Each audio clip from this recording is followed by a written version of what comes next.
Hey, hello. Did you miss me? I sure did miss you.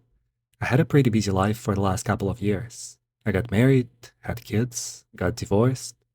Well, none of this actually happened, but I was still living my normal life and ordering a lot of stuff from AliExpress just to make sure that Air China stays in business. So, this is the official Lost Unboxings footage that hasn't been shown in any of my previous videos. One of those things was a kitchen towel holder. To make sure it stayed on, I cleaned the surface and slapped the mounting with the sticky side up. Slide the metal holder onto the clips and put the towel holder up. Overall, not bad, but the plastic clips were a bad design idea and they broke off within the first month or so now I'm just putting the metal part over the bottom of the cabinet. Because of the plastic fiasco, I would rate this item 3 alcoholics out of 5. These corgi bump stops. Very cute, super odd. Just look at them go, so silly. They come with the pre-cut, nearly perfectly shaped adhesive strips for the back. I've seen people use them as a stress squish and put them on the back of their phones, but I decided to use them for a different purpose, which I think is still quite fitting. I also bought a chef's knife. Not too bad, and a knife sharpener to go with it. The sharpener has two sides. One is 400 grit and the other is 600 grit. I'm assuming for sharpening and for polishing.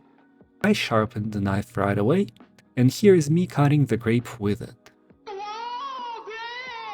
It could cut it to very thin pieces, which I thought can be taken as an indication that the knife is alright, but as it turns out, any knife can be made very sharp, and the goodness of the knife is determined by how long the knife can hold the sharp edge, which I can't really comment on since I sharpen my knives every week, but based on the other factors, for example how comfortable it is and how balanced it feels compared to my $200 Wusthof chef's knife, I'd give it a solid 4 alcoholics out of 5. It's not as good as the Wusthof, obviously, but it's definitely much better than the $4 Dollarama knife. Plus, it looks much cooler. One of the good things about being in your 30s is the disposable income that you could spend on whatever you want. The next product I ordered for the novelty factor because I thought it was so dumb I just had to have it. What looks like an ordinary piece of rye bread is actually a fun dish sponge. I give it 4 alcoholics out of 5. Because it doesn't last as long and it doesn't have the scrubby side that I like to use for the cookware. But in case you're curious how it works in action, here's a POV shot of me washing the dishes. And while I do that, here are some random facts about crickets. Crickets produce sound by stridulating, which is a 300 IQ name for rubbing the body parts together. The male cricket has a vein at the base of his forewings that act as a scraper. Crickets have their ear-like organs on their lower forelegs.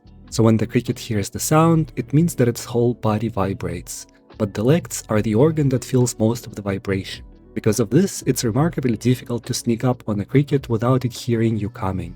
Every time you walk in the direction of the cricket's song, it stops singing. This is because the best way for a cricket to avoid predators is to stay quiet. But the coolest thing that I've learned is that according to A.E. Dolber, the scientist that studies crickets, you can calculate the ambient temperature of air by counting the number of the chirps that the cricket makes using this formula.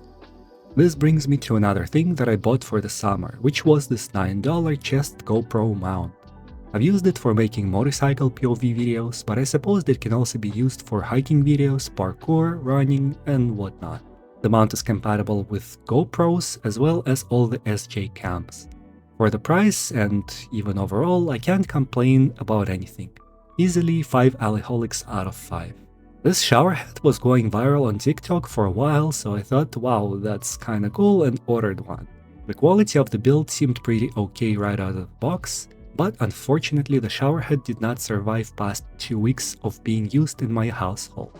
The button that switches between little water and big water modes caused it to suddenly break in pieces. 1 alcoholic out of 5 for this item. The same fate, by the way, occurred to the shower water hose. Also 1 alcoholic out of 5. The third item from this bundle actually surprised me because despite the fact that the mounting was made of plastic, the item was held strong and is still working to this day. It is handy because my girlfriend and I have different heights, and it's handy to have two different shower mounting points. Considering the $4 price and the usability, easily 4 alcoholics out of 5, and 1 point is taken off because I still have my doubts with respect to the fragility of the plastic, even though, as you could see, seems pretty solid. And while we're on the bathroom shower topic, here is a $3 razor holder that I bought to keep my razor heads dry and rust free. It comes with a suction cup that works pretty well with my shower tiles, and it does the two things it's supposed to do, which is 1, stay in place, and 2, keep my razor upright for when I need to use it. 5 alcoholics out of 5. When I bought a new used desk from Facebook Marketplace, I was in a predicament.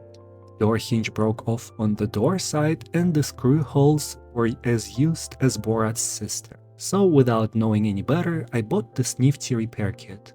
It relocates the spot where the hinge attaches to the door and takes about 10 minutes to install. I've used the screws supplied with the kit. I'd give this item a solid 5 out of 5 because it did what it was supposed to do. I guess you can use smaller pieces of wood to fill the hole instead, or use any other hack ways of doing it, but I think for $10 this is a much more elegant solution. And it doesn't look hacky and does not require any additional finishing touches. This thing is honestly a godsend for people with pets and cars with cloth interiors. You could say, why don't we just vacuum the car? And well, yes I do, but the vacuum doesn't work well enough and I'm too detail oriented to be okay with random hairs everywhere. Believe me when I say I tried to clean it at the maximum strength of this Dyson vacuum cleaner, and after a couple scrubs with this magic $3 device, here is the comparison between the portion that I cleaned with just the Dyson and the portion cleaned with Dyson and the said device. The difference is immense. A solid 5 alcoholics out of 5, especially considering the price. It works just as well with cloth couches and, as far as I can tell, it does not damage the material. Quick diss on the pet brush that I bought. It does a decent job straightening the pet hair, but terrible longevity due to the design. These bristles are too soft and pliable, and some of them have gotten misaligned and bent, so I can't effectively use it anymore. I mean, I can still use it, but it takes too much effort to clean. And since it's supposed to be self-cleaning with the design of the bristle head, I would give it 1 alcoholics out of 5. I was told that these are originally designed for cleaning dentures, but I had a slightly different idea in mind. It's essentially a small wire brush that can be used for cleaning shower heads. Some people might say, why don't you clean them with vinegar? To which I would ask, when you take a shower, do you use a vinegar or a sponge? In my opinion, a good old-fashioned physical scrubbing is just as, if not more effective. There are 10 brush pieces in the back, and honestly they can be easily reused a few times if you want to be extra frugal. Here is the difference in water flow before and after.